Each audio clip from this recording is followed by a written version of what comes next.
Welcome to Review Rewind, the show where a couple of friends watch movies of old and figure out if the critics got it right or not. I'm Mike.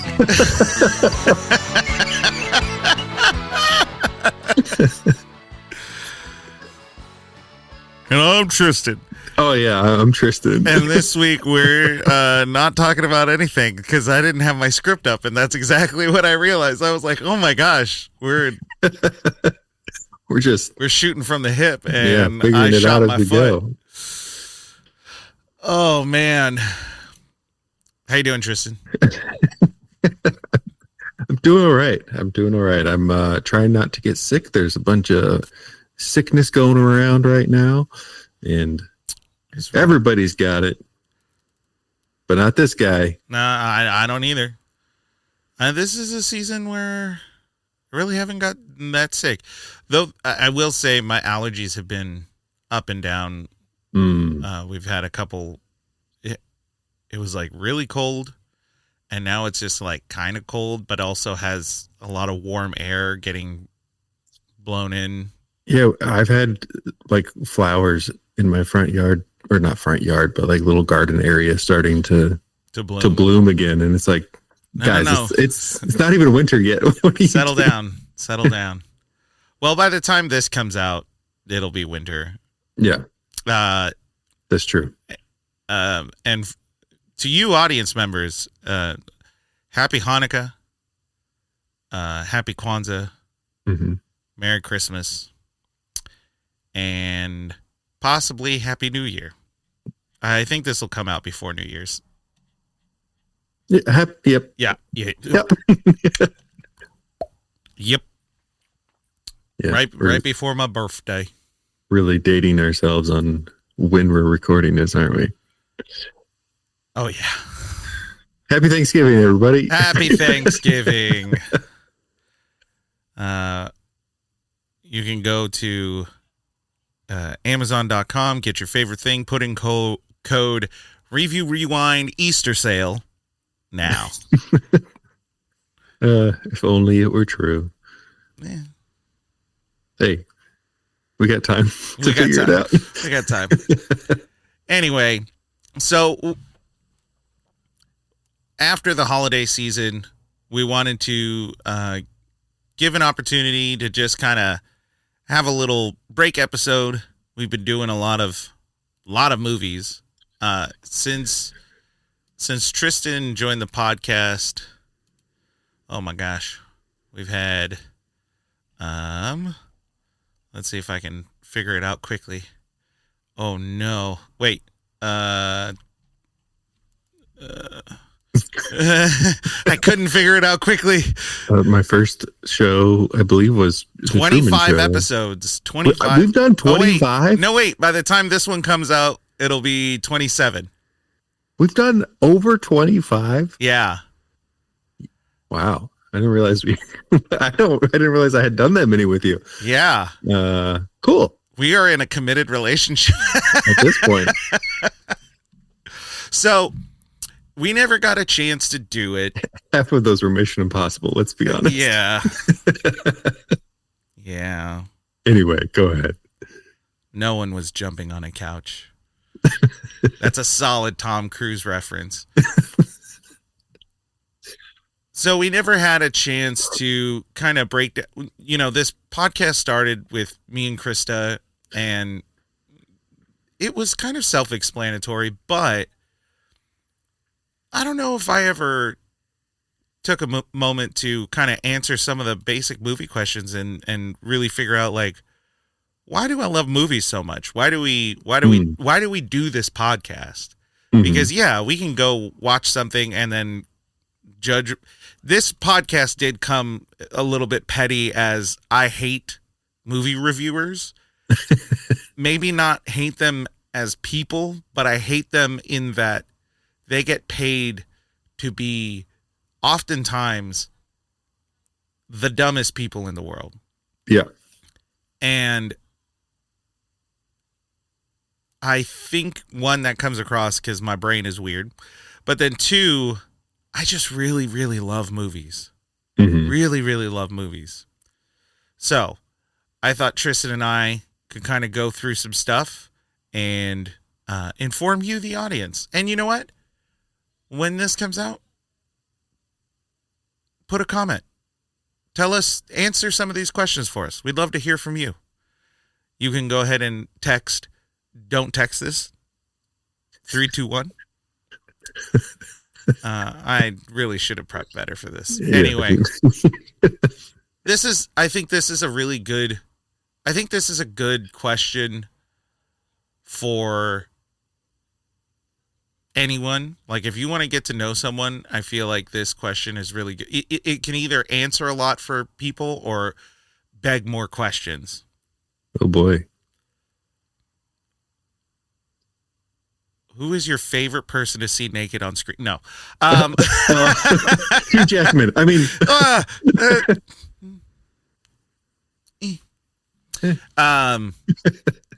what's your go-to movie? go-to movie. I go through cycles with my ADHD and with my other things. Mhm. I go through cycles where I have just movies that I can watch over and over and over and over again. Right. I will say the last few years I haven't really had that as much, but the last movie that it was the 2000 Keanu Reeves film, The Replacements.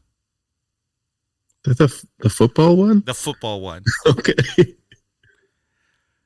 This is a movie starring Keanu Reeves, who plays a washed-up college quarterback who gets recruited by Gene Hackman, who is taking over a team the last, 5 games of the season because the players went on strike. Mm. And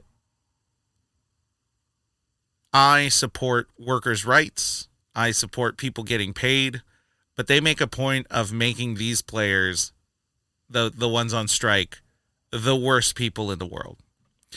And so you have a lot of sympathy for it, but or for the replacement players, and Mm. there are a lot of fun actors in it.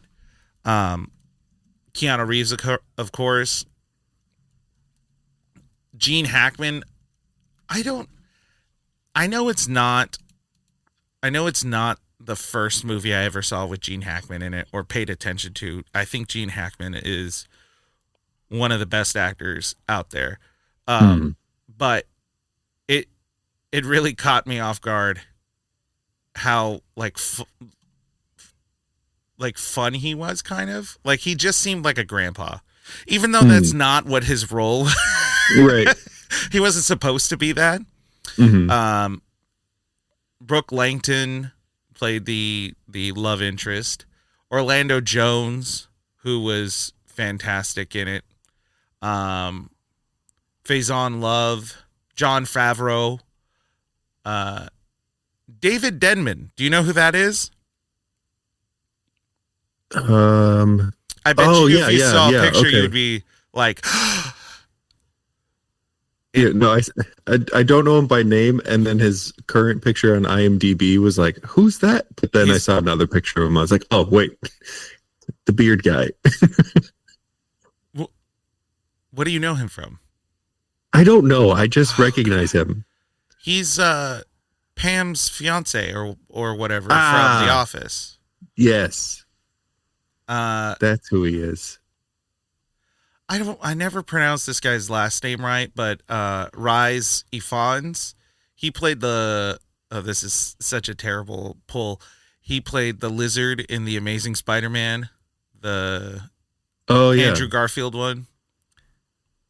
And Brett Cullen plays the jerk. He's the character actor. He always plays like a bad guy. And then, of course, the one and only John Madden. John Madden. Yeah. There's a lot of really good character actors in this movie. But it's just one of those movies that, I don't know how to describe it outside of it's an underdog story where you feel real good about the good guys. Keanu Reeves just plays like a really down to earth kind of guy. He plays himself, I think. I think it's clear to say he plays himself, but there's a lot of heart behind it, and it doesn't age well. But there's weirdly a lot of heart behind it in a different way that like Rush Hour doesn't age well, but you realize there are a lot of like it was written poorly. This one it's actually written pretty well. The production is all over the place. Like there's a lot of continuity errors within the filming and editing, and it's just kind of fun. But there are definitely jokes that are like, well, it was 2000 and that does mean something. But I think this conceptually could be remade and be really, really good. Sans some of the jokes that didn't age well. Yeah. But the concept. Oh, the concept is so good. It's so good. Yeah. Anyway. Interesting. You got one?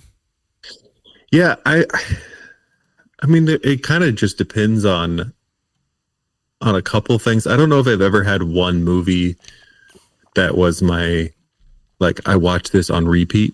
Right. Or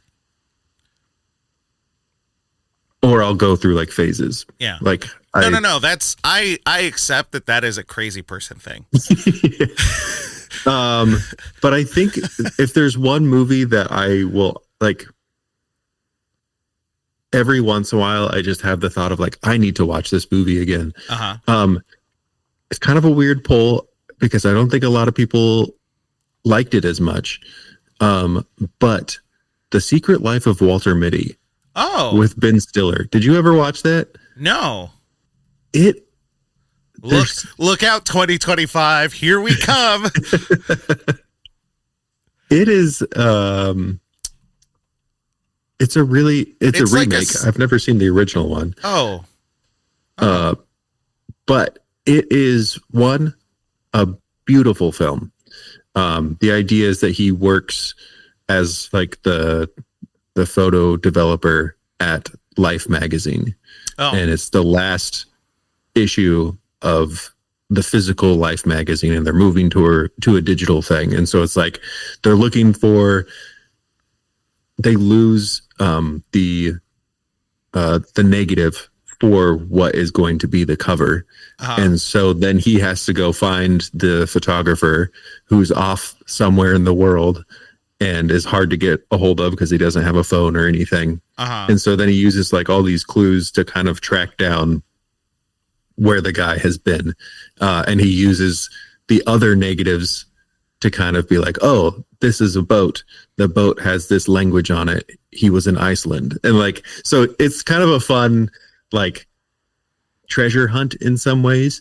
But it's also this story of a guy who has really done nothing with his life, and he's good at his job. He stays home to take care of his mom. He's kind of awkward. But then this thing happens. The inciting incident happens. And he's like, I've always wanted to travel, and I've always let it stop me. The job that I love is falling apart and is going to be ending. So what's stopping me from just doing it? And so he goes out and he tracks the guy down and like goes all over the place.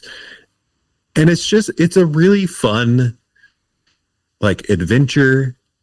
It's a guy, and as I'm saying it, there's some things that I'm like, I see that in myself. Or like why I can relate to it more. Right. But like the way that it's shot is as if it was a photograph. Yeah. So it's like these really big, beautiful shots. The soundtrack is really great. It's got Ben Stiller, Kristen Wiig. Yeah, I'm looking at the cast. It's a pretty great. It's a great comedy cast. Yeah, and so it has comedy, but it's also like really deep. It's one of Ben Stiller's like serious ones. So I would really recommend it. I really enjoy it. I think it's pull up the soundtrack a lot. I think it's going to be on our 2025 list.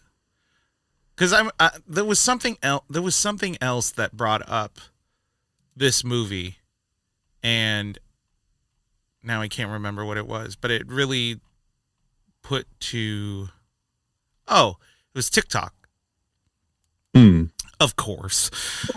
But it was just a clip. It was a clip, and I was like, "What is this movie?" And then something very imaginative happened, and I was like, "Oh, I think this is Walter Mitty." And then I really had that moment of, have I not seen it? Because I remember when the trailer came out, I was like, I got to see this movie. Yeah. This looks cool. Yeah. But I never did it. It's interesting. And I don't think it's not really spoiling anything. It is the first half of the movie has a lot of that imagination kind of things, the crazy things. And the second half of the movie doesn't have that because he doesn't do anything with his life. Right. But his brain creates these crazy things. Right. And then he imagines them happening. But now that he actually does something, he doesn't have to think of the crazy because he's doing something. Right. So it's really fun. Yeah. I like that. But yeah, it's got Adam Scott, who's like the jerk that's coming in and taking over. I know, but what does he play in the movie? Got him. Catherine Hahn is his sister. Yeah, it's good. Yeah. I highly recommend. 2025 list. Pulling it up. Walter Mitty. Walter Mitt Romney. No, that's not right. Alrighty. This leads me to another good question, I think. If you can remember, or at least as far back as you can remember, do you know what movie, or can you remember what movie made you go, "Oh, I love movies"? Or do you remember which movie made you go, "I would like to participate in that"? Yeah, I don't remember if I've mentioned it on here before. I think we've talked about at least a portion of this question before. My first answer is kind of stupid. That's okay. The first movie that I can at least recall right now of being like the thing that I kept watching the behind the scenes that I was like super into was Shrek. Shit! I was preparing I was like, this is going to be such a good answer. And then you said it. I was like, I was not expecting that. Dang it. That movie, I'm pretty sure that's the movie that made me want to get into animation. Oh man. And then animation wasn't really as accessible at the time. Yeah. Yeah. But video editing was more accessible. Right. And so then my dad had a camcorder and I got into doing that side of things. So there's a part of me that wishes that there was somehow that I could have gotten into animation more. But that's the one that got me into like wanting to study film, that made me like really pay attention to that kind of stuff. I mean, even before then, we used to watch like when the special editions of Star Wars, the original trilogy came out, like I used to watch the behind the scenes of that kind of stuff. And like the Lord of the Rings, always like Lord of the Rings behind the scenes was crazy because of all the miniatures and like that kind of stuff. Yeah. So I think that's No, you know what? That's a really good answer because you have to think about it in terms of when it came out. Mhm. I think it was 2001, something like that. Yeah, it was it 2000 or 2001? Yeah. And you have to think Pixar kind of revolutionized animation, and DreamWorks had some animation films, but 2001. this was the first of its kind for DreamWorks, I think, Hmm. or at least its first success. Yeah. And it was such a great concept of Hmm. what if you had a fairy tale story, but you took the things that were always bad in fairy tales and made them essentially good. Because Shrek does have a good heart. He just takes the concept of ogre and goes, well, that's my lot in life, so that's Yeah. what I'll be. And you take all the good things that you normally hear in fairy tales and make that the villain. Hmm. Very simple concept. But story-wise, like,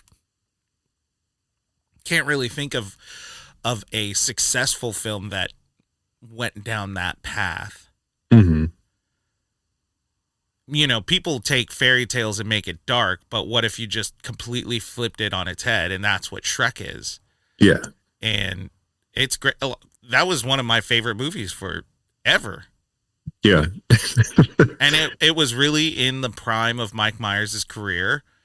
It was the resurgence of Eddie Murphy. Not that he was like down and out, but I think he had the 80s, early 90s a little lighter. Mhm. Late 90s started to get bigger, but then early 2000s, Eddie Murphy was everywhere. In Yeah. the early 2000s.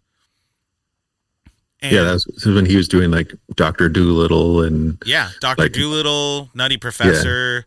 I think those were all like 98, 99, 2000, 2001. Like these are all in the same handful of years. yeah. And again, animation wise, it was really, I think everyone was getting used to Pixar, and like Pixar, amazing, 100% amazing. Yeah. But they took such a different perspective on it, and is really good. Hmm. Like I still watching it today, it definitely looks dated, but a lot of it still holds up really well. Yeah. Like you still get that like 2000s computer Yeah, generated like, stuff, everything's kind of flat, but it's still but yeah. but a lot of the acting in it is really really good, and when I mean acting is I mean what the actual physics and movement of the characters does. They do a real Yeah. good job of that. Yeah. Like the jokes are good. Like It's a really funny movie. Like it's genuinely a really funny movie, and I'm sure you won't be surprised with this, but originally intended for Chris Farley. Hmm. He had recorded a good portion of it. Like, Yeah. I think they totally changed the script after. well, yeah, they had Mhm. they had conceptually it was a little bit there, but when Mike Myers came on, he didn't want to do like a Chris Farley impression. Yeah. So he was like, "Can I go this direction with it?" And there was a little bit of like, I don't know. Mhm. And then he did it, and they were like, "Oh, yeah, Yeah. okay." Yeah. Yeah. No, I think the scene that I used to watch over and over again was when Shrek is saving Fiona from the tower, hmm and he's like going down the staircase, and he like, I would go this is back when DVD players had the like frame by frame Uh-huh. thing, and I would watch it frame by frame to watch the animation of him like throwing the sword into the air and then grabbing it again and then like Which doing is that- already in slow motion, so you which went is like already doubly in slow motion, but he like grabs it and like shoves it down into the chain and then Right. the dragon gets caught. Like I would watch that scene over and over because I thought it was so cool and the animation was like so precise Yeah. for the time. Right. Like now it could be even more precise, but like looking at it, I was like, whoa, how Yeah. did they do that? That's so cool. Yeah. So Yeah, yeah. that's a good choice. Or that's a good answer. That's a really good answer. I just wasn't expecting it. you That weren't was- expecting I it. Was I it was just a bit really of a wasn't. shock. Yeah. I would say that the movie franchise that made me, even today when I watch them, I'm like, oh, I wish I could be a part of that, is probably the Star Wars franchise. Yeah. Yeah, I think that's the one that I'm like, oh, Yeah. if I could be in a Star Wars or like be part of a Star Wars, that would be so cool. Yeah. That would be very cool. Yeah. I think I don't have the precise movie because I think I just really I loved movies even very early in my life. Mm. I can remember watching a lot, even though now watching it, I really shouldn't have. It didn't scare me. I just really liked it. Was Batman Returns, Oh, the yeah. sequel, which is even darker than the first one. I didn't know that one existed for a long time. And then I watched it when I was a teenager and I was like, whoa, this is dark. Yeah. Well, now imagine that movie came out in 92 Uh-huh. and I had it on VHS as a 5-year-old and I just watched it all the time. And then Batman Returns came out, and I don't care what anyone says, that one is like my favorite. I actually think Val Kilmer kind of nails Batman. Like he does the Bruce Wayne really well, and he does Batman pretty well too. Mm. I know the suit has nipples. I can't do anything about that. Does his suit have nipples? I thought, at the end it does. Yeah, It's the introduction Joel of the Schumacher nipples. is a real is it's got a particular thing for I think. Well, no, it makes sense why he did it, because if I remember correctly, there was an infatuation with the idea of like the sculptures, like whatever, the antiquities of where they really featured the body. And so when they were making the suits, he was trying to like replicate that, or wanted them to replicate that in a way. Mm-hmm. So it didn't like go fully from the comic book. He was going more off of, whatever time period those kind of sculptures were a real big thing. Yeah. Was that also during the time where the comics were starting to get like the really, I don't know, disproportionate, like the huge physique in comic characters? Or was that Kind of. Yeah. Thanks, Rob Liefeld. Yes, the 90s were a time where the physical attributes of superheroes just got real funky. Yeah. But so And- I only bring that up because I was wondering if maybe that was related in the idea of like how these movies and the comics were like I don't think focusing on the body. I don't think Joe Schumacher actually like focused on it, the comics, that much. Yeah. I'd have to double check. But that movie, and then it just goes downhill from there. Well, you say downhill from that. There was one movie after Batman there's two movies after Batman Forever. No. wasn't there? I mean, my choices for movies that I like. Oh, it's like you can't go goes real down. There downhill. was Batman and Robin. That was it. So I loved comedies. I Uh-huh. loved comedies. And I remember as a kid, same age group, 5, 6, 7, whatever it was. and I was watching Pauly Shore movies. So In the Army Now, Son-in-Law, Encino Man, Biodome. I watched them all. Encino Man. And there was a movie. I watched all the early 90s like kid movies, so like the Three Ninja movies. Yep. And Blank Check, Camp Nowhere, Heavyweights.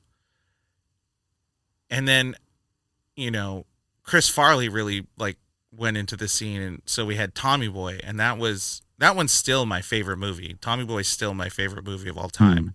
And that became my favorite movie when it came out. Like I was obsessed with it. And then a movie that probably did not age well. I haven't seen it in a long time, so I feel like it didn't age well. Was a little Chris Farley movie called Beverly Hills Ninja. I watched that movie until the VHS died. Like the VHS melted, essentially. Yeah. And that was one of the movies that I watched that I was like, man, that just looks like fun. Like everything he's doing, the acting, the action, everything just seems real fun. Mm-hmm. I would love to be a part of that. I have others, Dumb and Dumber. Like, you know what? Millennials, don't let your kids watch movies they shouldn't watch. I'm realizing more and more that I watch so many movies that I should not have watched at those ages. At the age that you watched them. Because I watched Dumb and Dumber when it came out. Uh-huh. And I was 6. I was my kid's age. And that is questionable at best. Yeah. Anyway, so all those, like the 90s really just developed this thing where I was like, this would be really fun. Yeah. And then I just got obsessive with it. I also loved animation. It's not movies, but I was obsessed with The Simpsons and King of the Hill and anything on Cartoon Network. And when the DVDs for The Simpsons came out, I started watching it with the commentary. And that was one of my go-tos for a long time. Is I would watch the show over and over with the commentary and just kind of hear how they came up with the ideas. The idea of man, if I could be in a writer's room and get paid for it, I would be so happy. Like, that is my dream, to just be in a writer's room and people go like, yeah, this is your job. Because you and I have talked, we've been creative. There's this room where, not a physical room, but there's this space where that cooperation with someone else really spurns new ideas. It brings about new ideas. And I really like that. Yeah. Like you and I have had a ton of just fun, stupid ideas that we've like just for the fun of brainstorming have talked about. And we're like, we know nothing's really going to come from this, but let's just talk about it. This thing. So yeah. No, that's cool. You said listening to the commentary, and I was just like, do people listen to commentary tracks anymore? Like, I don't even know where you would. They're not as readily available. I think some streamers for some things will have them. I'm about to see, but yeah, that's such an interesting question, because like the amount of times that I would like watch a movie and then be like, okay, I'm going to listen to the first commentary track, which is like the director and blah, blah, blah, blah, blah. Right. And then I'm going to watch it again. And this time it's the actors talking. Right. Oh yeah. That's how, that is true. Fans, young people, there was a time where you would have a movie come out and they would have the production crew do a commentary, and then they would have the actors do a commentary, and it was two completely different tracks. Mm-hmm. Man, those were the days. Yeah. I feel like now, if you were to have one, which most of the time I feel like it's more of a are more likely to do a podcast, like a watch along kind of thing. We're like, oh yeah, they're in this episode, blah blah blah blah blah, or during this movie. Right. But I feel like if you were to have that type of thing, if they still do it, it's going to be like the director and your lead actor and like a writer or something. Like you're going to have a mix where before it was like, yeah, you had production and then you had a cast. Right. Yeah, I don't think Disney Plus does it. Which is real lame, Disney Plus. Get it together. Give us back our blooper reels and blooper reels are so good. Yeah, but not the forced ones. The ones like at the end of Toy Story where it's like, oh, where they like acted out. Like that's weird. What I loved about Shrek is that they had their blooper reel based around like, the actual audio bloopers. It was audio or it was like animation bloopers. So like Donkey would walk in and his eyeballs were like shooting out of his head. Yeah, oh man, those were great. Any Jackie Chan blooper is a guaranteed. We still get to enjoy those because they're in the credits. Yeah. Jackie Chan was another guy that made me go, I'd love to do that. And then I really, really paid attention to what he was doing. I was like, no, I don't want to do that. That's not for me. Alrighty. Man, those were good answers. Long-winded, but good. Yeah. I keep my wind short from now on. I guess I will. If there was a writer or director that you could work with, ooh, do you know who you would choose? I know you have an answer for this. Maybe. I think I do. Uh-huh. I don't know. I've never really thought of that before.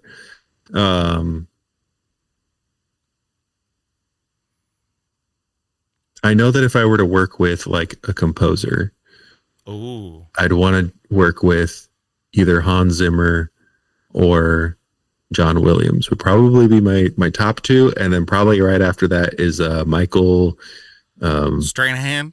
No, that's not right. I can never remember how to pronounce his last name. The Incredibles guy?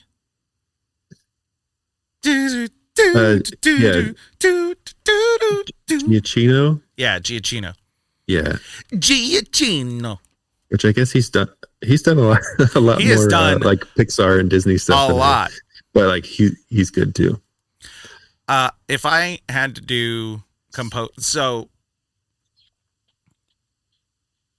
if there was no limit as far as, if they're still working or not.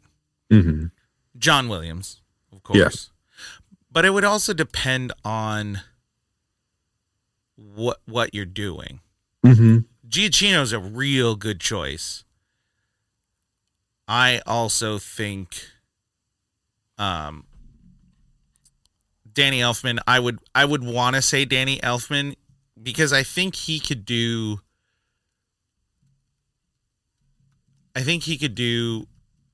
kind of anything and still do good. Mm-hmm. But the person I think I would want, which I think is a left field kind of one, is Randy Newman. Yeah. Because he didn't just write the songs for it. He composed the scores. Mm-hmm.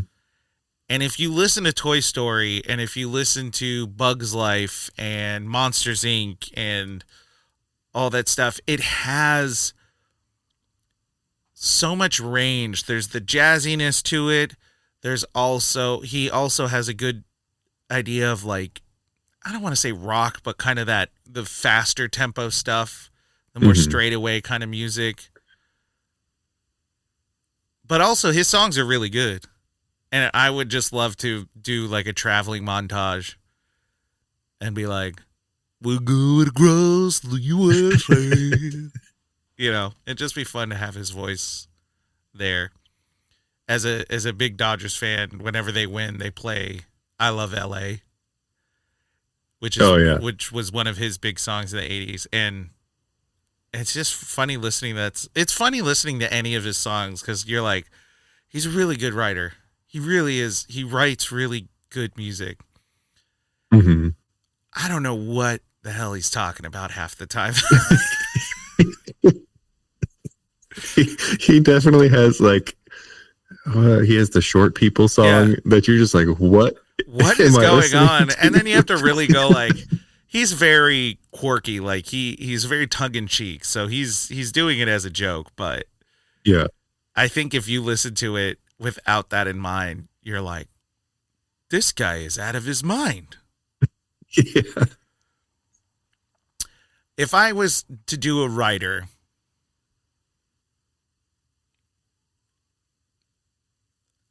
this is a weird answer because I don't know.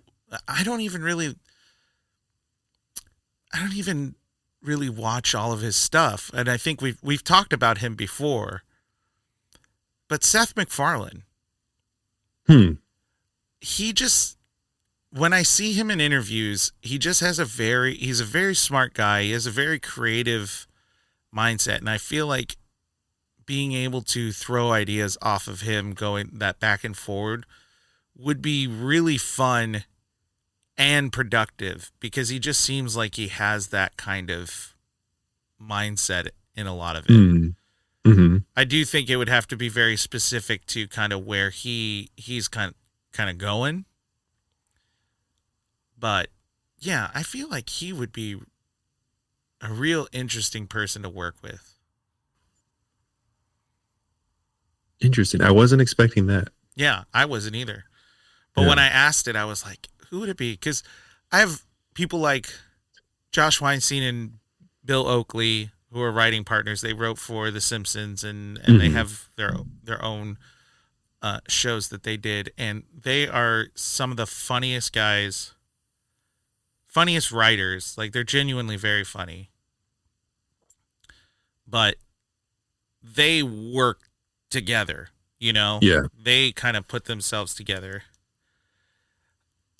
I feel like Conan O'Brien would be really fun, but also very, like, you would have to be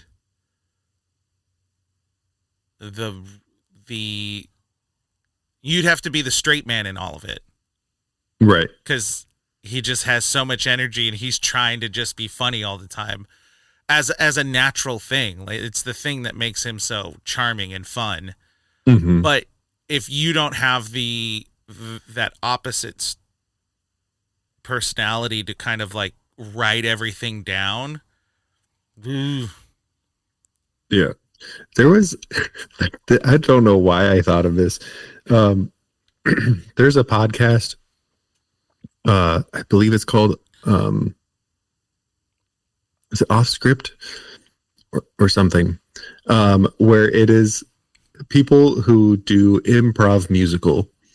Oh, and I don't know if they still record in the same studio, but they recorded in the same studio where Conan recorded his Conan Needs Friends podcast. Oh, okay.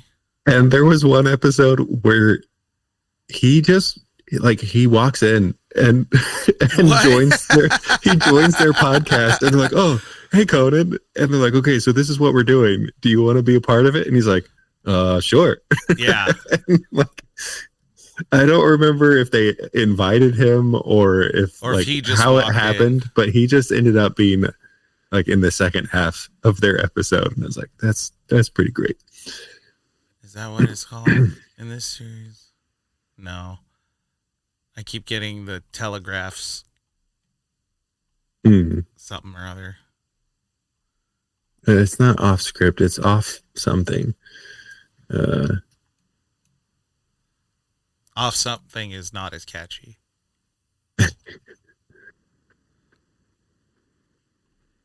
It should be derailed.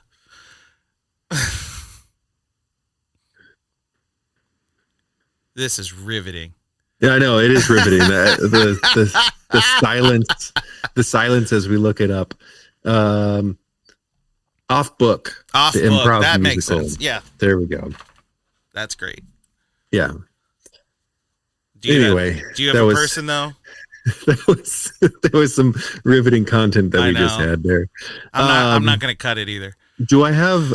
I don't know if I have a director or a writer. Do Um. you have an actor?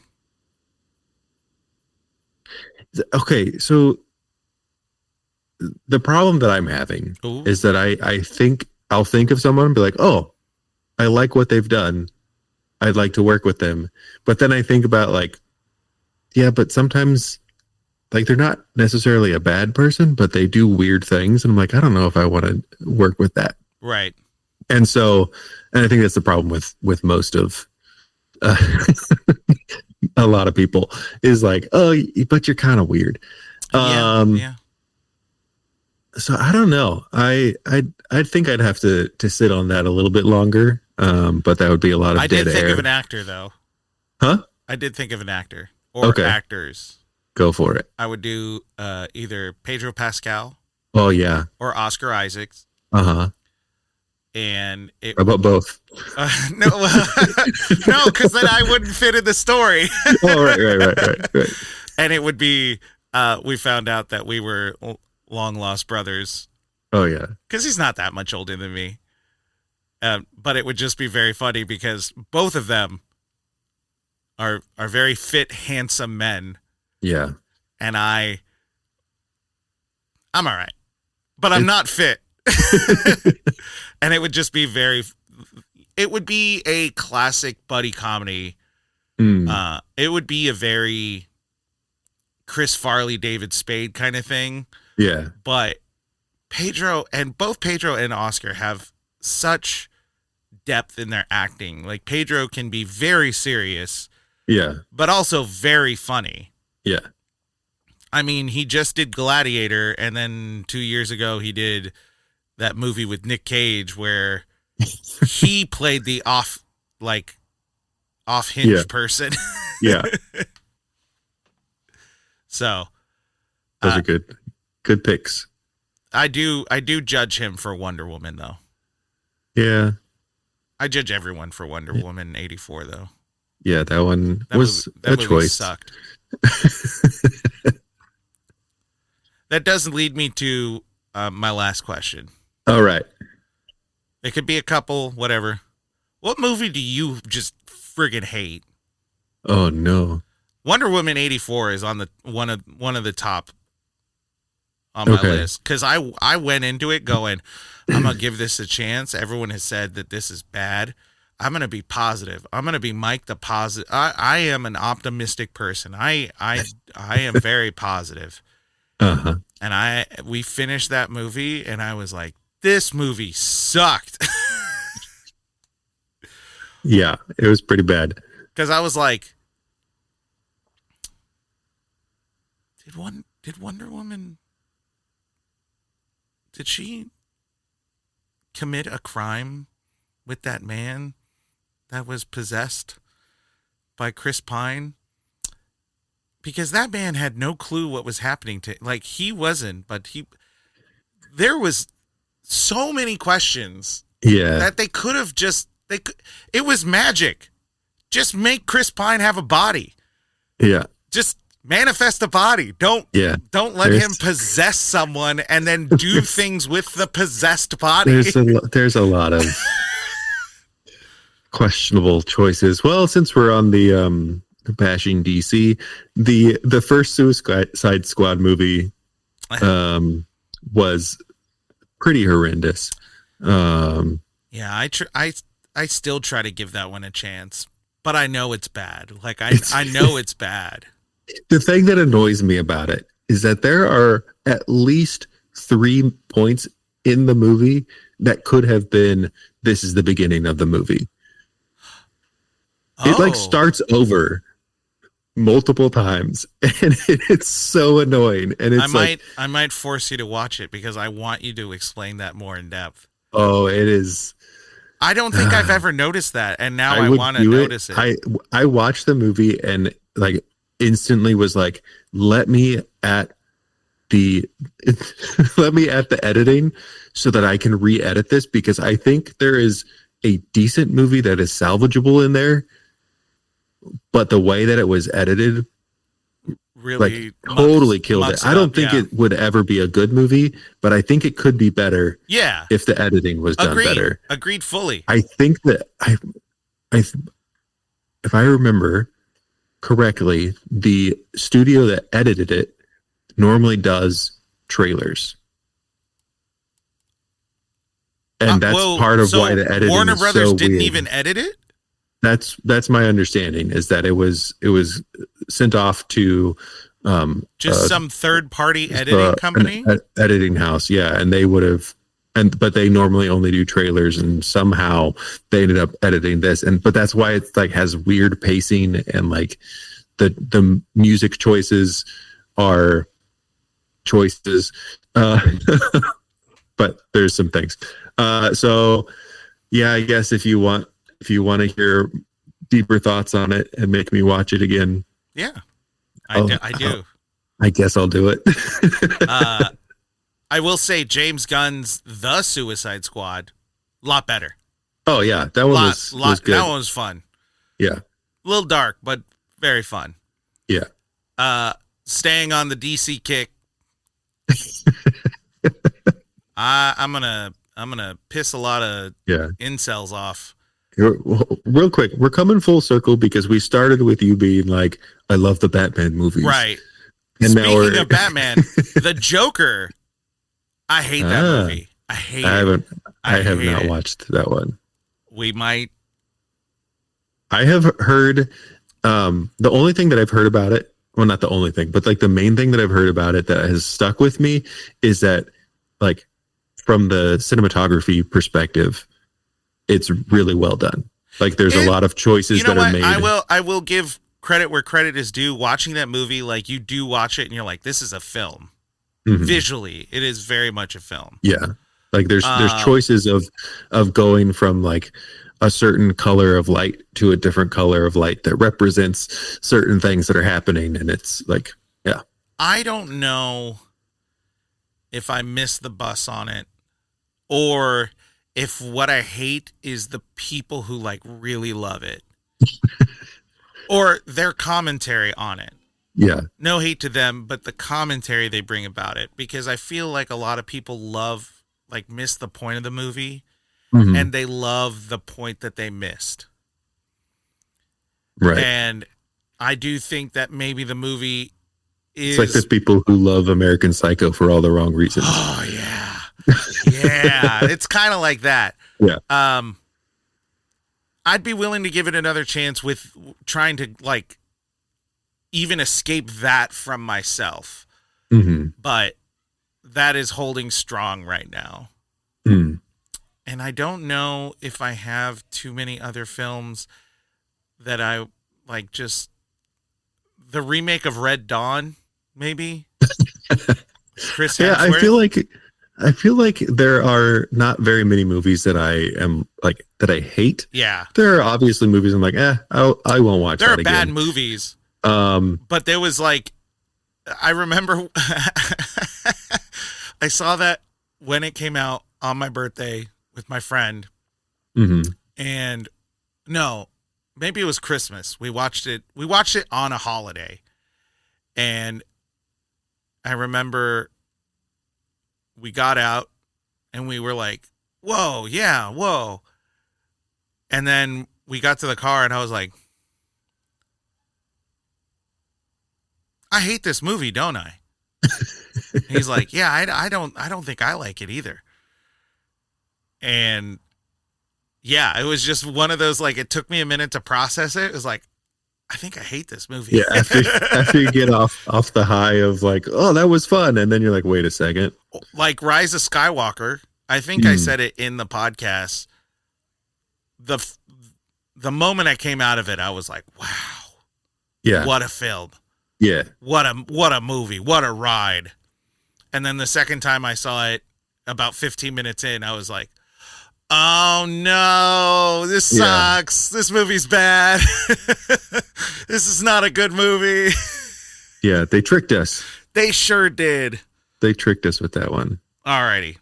Well, before we head out, we wanted to try a little something. Oh. And it's about to get real explicit. No. Oh boy. Do I still have it? Yeah. Movie Rewind After Dark.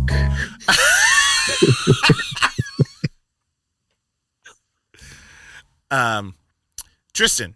Yeah. I believe you have a game. I do.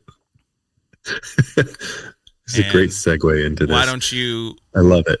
Why don't you explain what we're about to do? Great, Mike. I've brought us a game. It's called. I thought it was. I said that. I said that. I thought it would be appropriate. I know you said it. I said it. Everyone's saying it. People listening right now are being like, "Tristan brought a game." Hey, hey. Did you hear? You want to get in on this? Hey, he brought a game. They're pulling their headphone out. You want to get in on this? He brought a game. Yeah. So we'll just give you a moment to get all your friends over. This game is called the Movie Game. I did not create it. If you are familiar with, they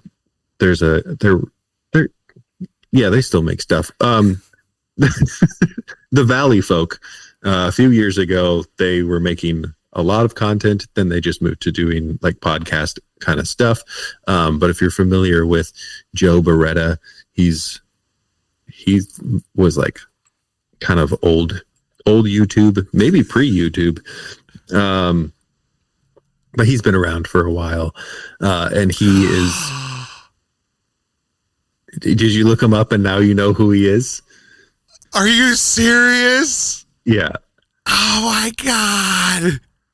He has literally the funniest YouTube video I think I have ever, like, I still laugh every time I see it. I'm excited to hear what it is because I also have one of the funniest videos that I don't know if it's the same for you. This one was he was with another person who's back when he was Bratz and Beretta. Yeah. Probably. Continue. And one of them was telling a joke. Uh-huh. And he was like, knock, knock. Who's there? Interrupting cow. Any mood. Uh-huh. And then the next one does it again. And then the next one was sloth, which was great. And then it was knock, knock. Who's there? Completely uncalled for. And Completely. Then he just slapped the hell out of his face. Like, he slapped him so hard.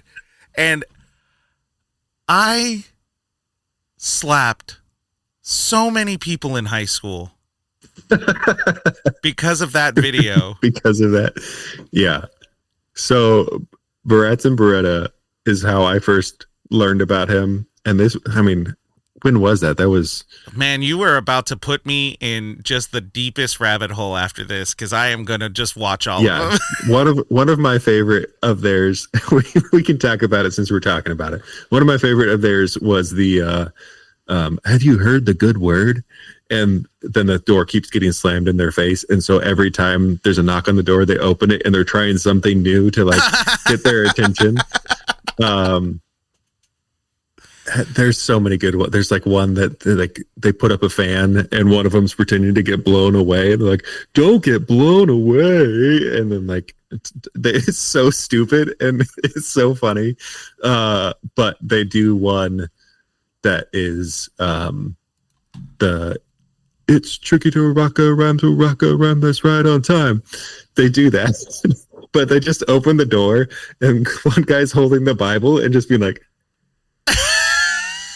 which I know that was a visual. You guys have to look it up, but it is one of my favorites. And when I hear that song, I think of that video. The Mother's Day one. Oh, where they're taking the picture. That one is the one I completely 18 years ago. Yeah. So that's what we're talking about here. 18 years ago. So was that 2006? That's so long ago. That's the year I graduated high school. Yeah. I'm Joe Beretta from old Barrettes and Beretta. He worked with Smosh as like a producer for a long time. Then he's with Valley Folk now. Anyway, that was a long way to get around to he made this game. Nice. And you brought a game. Yeah, I brought a game. Hey guys. Hey. He's got a game. Brought a game. I hope that our two people that listen to this are really enjoying all of this. It's just us. So the idea of the game is that it is combining two movies into one name. Right. And so the clue is basically the description of one movie is the first half, and then the second half of the clue is the description of the second movie. The trick is that the name of the movie has to flow into the next one. Right. So the last letter or the last sound of the first movie. So, for example, we have the cast of a beloved Gene Roddenberry ripoff sees their fictional exploits turn very real when they find themselves in the crosshairs of the amusement park malfunctioning gunslinger android. What's the second one? Malfunctioning gunslinger? Yeah, it is in the crosshairs of the amusement park's malfunctioning gunslinger android. So is that like... So sometimes wording them out from the beginning, like so if you Galaxy get one Quest of them, is the first one. Yeah. So Galaxy Quest. Terminator? So we're thinking of a gunslinger. Yeah. What do you think of with gunslinger? Like, he's a gunslinger. But the android. Yeah. I think of like Terminator. Okay. Well, let's not think about the android. Oh, okay. Okay. Let's think about just the gunslinger. What do you think about with gunslinger? There's also a hint on here that I can give you, but I'm trying to walk you through it a little bit. It's a little patronizing. You're welcome.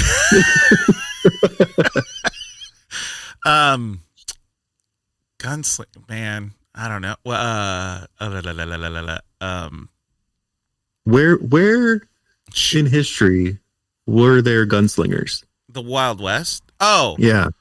So Galaxy Wild West? No. Galaxy West? You're right on. Galaxy Quest World. Oh, Westworld. Oh. Yeah. Anyway, I picked that one because it was Galaxy Quest, but Galaxy Quest World. That makes sense. That's the idea. I was missing the Westworld. Yeah, I've never really seen it. So I've never seen it either. The hint was that it got adapted into an HBO show. That hint would have answered the question for me. I would have figured it out with that hint. Yeah, I'm sorry that my hint sucked. I'll just stick to the hints that Joe left. So I'm going to try to play along with you. The answers are on the bottom, but they're like upside down, so I can't tell. So I'm going to try to play along with you. Perfect. See if we can figure it out together. All right. So a girl befriends a rotund magical beast that rides a cat bus and was brutalized by a murderous gang before returning as a cyber-bodied man of the law. So the second one is RoboCop. Yep. The first one, who's the cat bus? It is an anime. I know the answer to this one, so I want to give you a chance. I don't know. I know it's probably it's a Ghibli. Yeah. Mm-hmm. Ghibli. Ghibli. So it is My Neighbor Toto RoboCop. That one's solid. That Toto one's pretty RoboCop. good. Young Senator Ted Kennedy fights the guilt and shame of drunkenly killing Mary Jo Kopitchin while policing dangerous criminals like Flat Top, Mumbles, and crime boss Big Boy Okay. Caprice. So that one's Dick Tracy. Uh-huh. Why am I picking the weird ones? I know the the first one. When is Ted Kennedy like the main protagonist? I don't know. I don't actually know this one. Let's see what the hint is. Named after the famed Massachusetts island. Oh,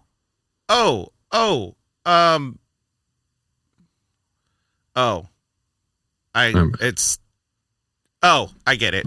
It's Chappaquiddick Tracy. Yeah. Chappaquiddick Tracy. Yeah. That one's hard to say. That movie came out in 2017 and is a 6.4 on IMDb. 80% on Rotten Tomatoes, though. There is, if you're playing for points or bonus, there is a bonus of if you can guess when the movie came out or when the movies came out. Oh, well, okay. Well, hold on. Okay. Dick Tracy, 1990. Oh.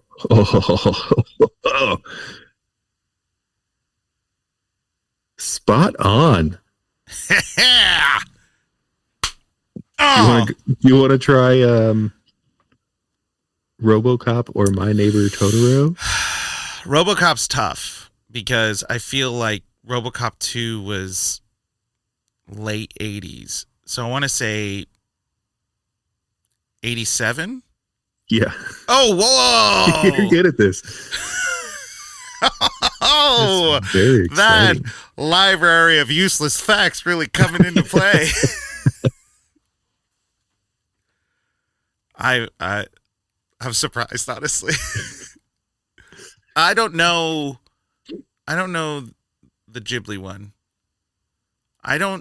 Because Japanese anime, I feel like really went through its success in Japan in like the 80s and then became real big in the late 90s, 2000 in America.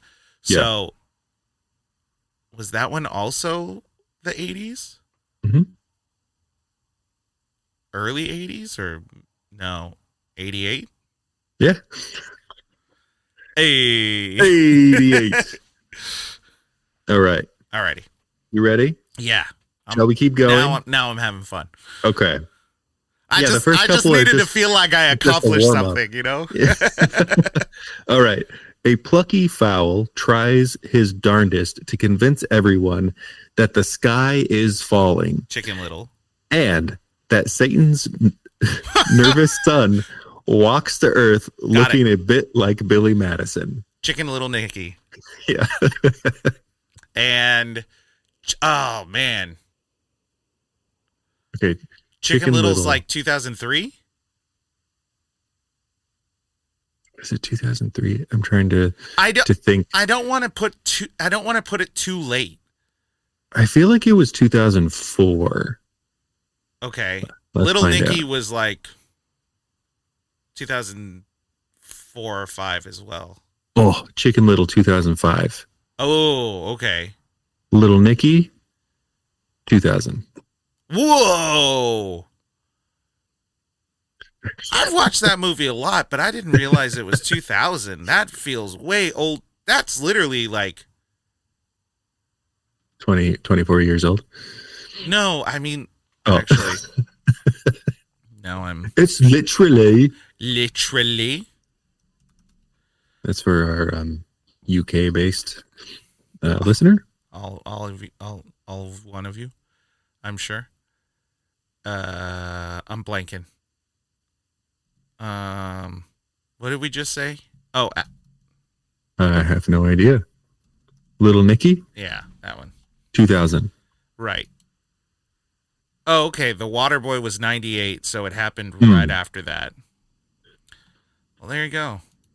And then it all, you make fun of the devil, and then it all goes downhill. Actually, no, it doesn't. There were some winners after that. Not many, but some. You ready for the next? Yeah. A mother suddenly switches body with her daughter, and now she's in a fight for her life as a killer is violently murdering all of her horny camp counselor friends.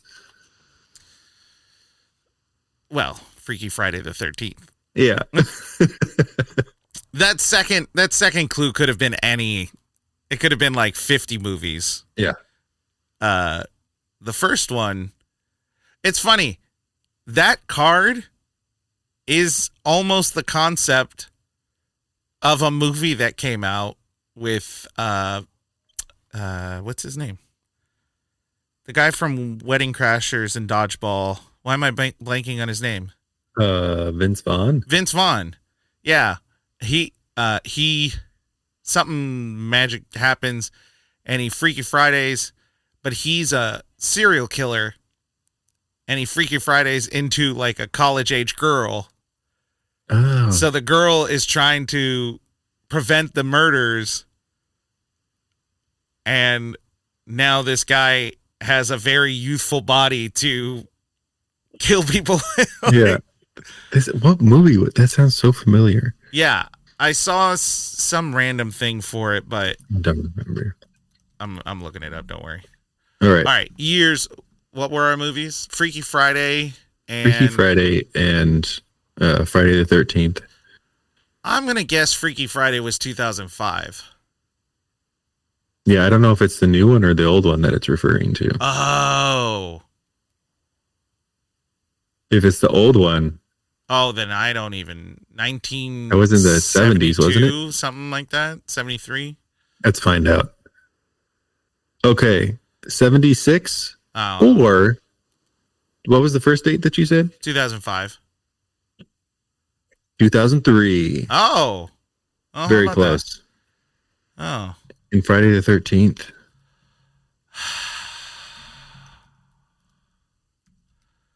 that was the start.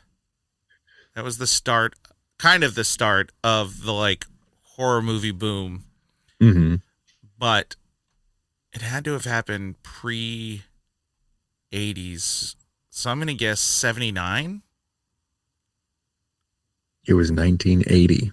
Oh, Yeah. oh, shoot. Nope, I was Oh, real close. we're not doing that one.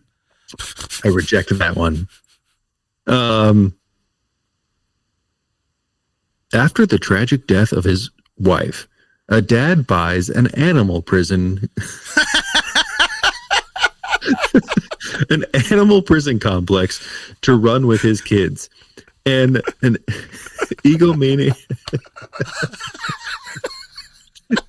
and an egomaniacal male model unknowingly wrapped up in a plane. Wait, an egomaniacal male model unknowingly wrapped up in a plan to assassinate a prime minister. So the second one is Zoolander, right? Mm-hmm. You know what? We'll put it on the list. I've never seen Zoolander. Really I've at least not all the way through. interesting. I've seen the gas station scene Yeah. and a couple things with Will Ferrell, Mm. like clips. But I don't think I've Interesting. seen. I have no idea what that movie's about. Now I do. Well, now you But know. I know. But I assume Zoolander. Mm-hmm. And the first one, oh, It's got Matt Damon in it. yeah, Matt Damon.